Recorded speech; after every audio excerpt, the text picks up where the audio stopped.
Everyone, this is G. Raghunath, BC Study Circle, Adilabad. ఈరోజు మనము helping verbs లేదా auxiliary verbs గురించి నేర్చుకుందాం. చూడండి, ఇక్కడ బోర్డు పైన డెఫినేషన్ రాసింది. Helping verbs are words that accompany a main verb to express tense, mood or voice. చూడండి, డెఫినేషన్ ఈజ్ వెరీ క్లియర్. ఈ హెల్పింగ్ వర్బ్స్ ఏంటి? మెయిన్ వర్బ్ తో పాటు ఉపయోగింపబడతాయి. అకంపెనీ అని అన్నాడు. Accompany a main verb to express tense. మనకు చెప్పాము, మన టెన్స్ మూడు రకాలుగా ఉన్నాయి: present tense, past tense and future tense. ఈ మూడు టెన్స్లలో కూడా మనం ఈ హెల్పింగ్ వర్బ్స్ ని వివిధ రకాలుగా వివిధ టెన్స్లలో ఉపయోగిస్తాం, సబ్ టెన్స్లలో ఉపయోగిస్తుంటాం. తర్వాత మూడ్ అన్నాము.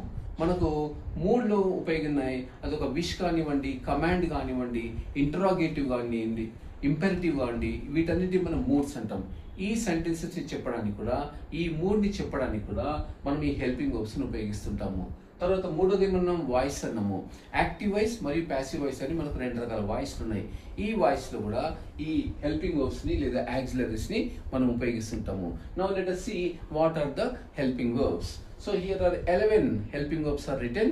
The first one is am, is, are, was, were, do, does, did, have, has, had.